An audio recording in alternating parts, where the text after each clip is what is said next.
नमस्कार, स्वागत है आपका हिंदी खबर में। आपके साथ मैं हूं चित्रा सिंह। पीडीए पर योगी का प्रहार। वैसे तो 2027 के चुनाव में अभी काफी वक्त है, लेकिन यूपी के मुख्यमंत्री योगी ने अभी से 27 का सत्ताधीश बनने की तैयारी शुरू कर दी है। यूपी में पिछड़ों और दलितों की बड़ी आबादी है। यही वजह है कि लोकसभा चुनाव में समाजवादी पार्टी के पीडीए फॉर्मूले ने बीजेपी को भारी नुकसान पहुंचाया था।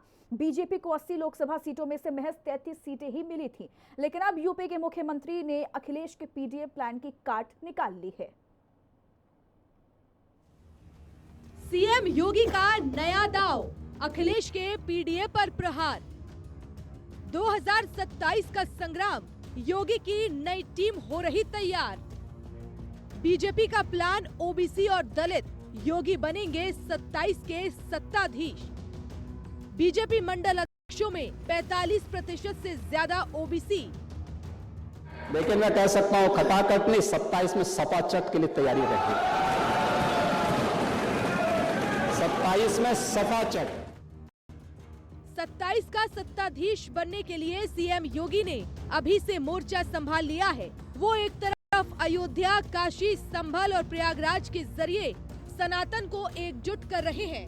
कानून व्यवस्था को और दुरुस्त कर यूपी में सुशासन कायम कर रहे हैं। यूपी को 1 ट्रिलियन इकोनॉमी बनाने के लिए तरह तरह के प्रयास कर रहे हैं। साथ ही सीएम योगी ने संगठन की सर्जरी भी शुरू कर दी है।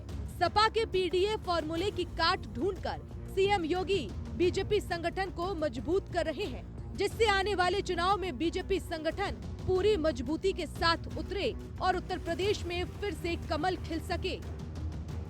प्रयास करेंगे तो 2027 में फिर से प्रदेश में कमल खिलेगा, इसमें कोई संदेह किसी को नहीं होना चाहिए। लेकिन अब हमें उस मोड़ की तरफ जाना है।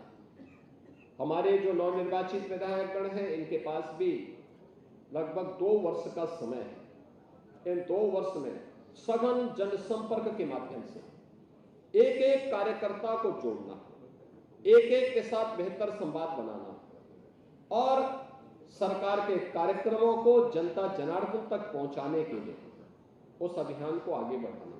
अगर ये सभी कार्यकर्ता, ये सभी मान्य जनप्रतिनिधिगण करेंगे, मेरा विश्वास है कि 2027 में इससे भी बेहतरीन सफलता प्राप्त होने में हमें मदद मिलेगी। 2027 के सियासी संग्राम से पहले यूपी में जबरदस्त फेरबदल देखने को मिल रहा है। 27 के विधानसभा चुनावों को देखते हुए यूपी बीजेपी का मेकओवर किया जा रहा है, जिसकी शुरुआत बीजेपी मंडल अध्यक्ष के जरिए हो गई है। संगठन में नए चेहरों की एंट्री हुई है, लेकिन बीजेपी मंडल अध्यक्ष की नई लिस्ट में गौर करने वाली बात नाम के आगे लिखी उनकी जाति है, जो इशारा कर रही है कि ओबीसी और दलित चेहरों पर फोकस करके सपा के पीडीए प्लान को चौपट करने की रणनीति बनाई जा रही है।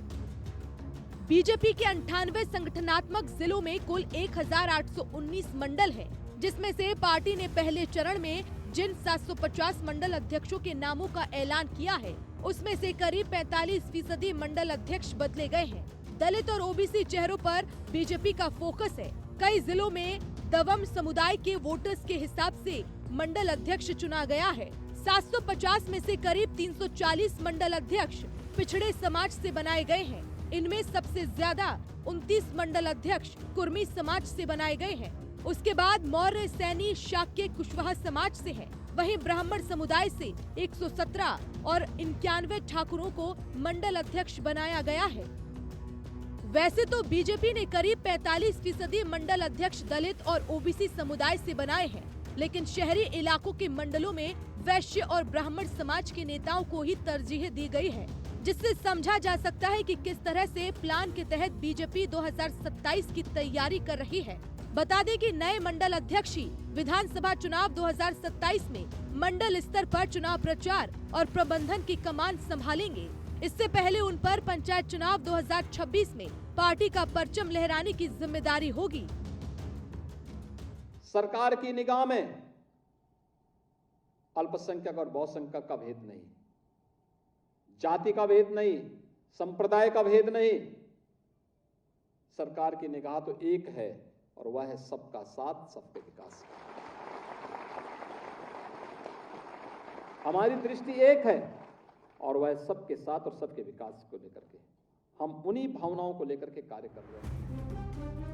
बीजेपी में बूथ अध्यक्ष के बाद मंडल अध्यक्ष दूसरी इकाई है।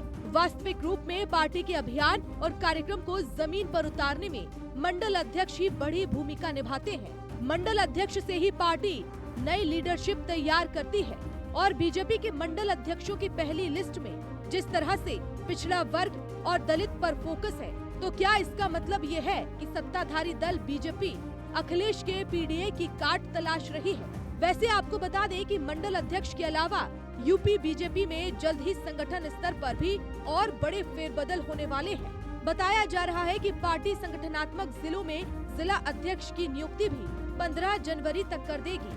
वहीं जनवरी के तीसरे सप्ताह तक नए प्रदेश अध्यक्ष मिलने की भी उम्मीद है। सूत्रों से मिल रही जानकारी के मुताबिक सपा के पिछड़ा, दलित और अल्पसंख्यक कार्ड को तोड़ने के लिए बीजेपी पिछड़े या दलित वर्ग के नेता को ही संगठन की कमान सौंप सकती है।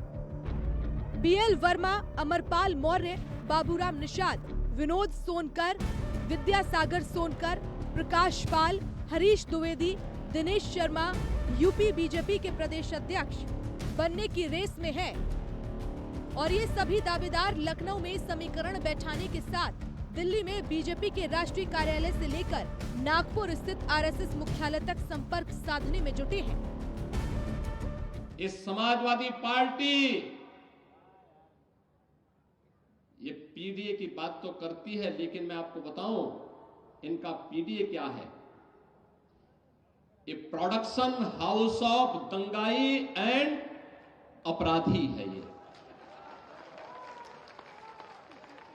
एक नई परिभाषा इसको हम दे रहे हैं, प्रोडक्शन हाउस ऑफ दंगाई एंड अपराधी। याद करिए, प्रदेश का कोई भी जितना बड़ा अपराधी और माफिया होगा, जितना बड़ा वह दंगाई होगा, वह समाजवादी पार्टी के इस प्रोडक्शन हाउस का ही हिस्सा होगा। आपको बता दें कि 2015 में बीजेपी के तत्कालीन प्रदेश महामंत्री संगठन सुनील बंसल ने सर्वे किया था।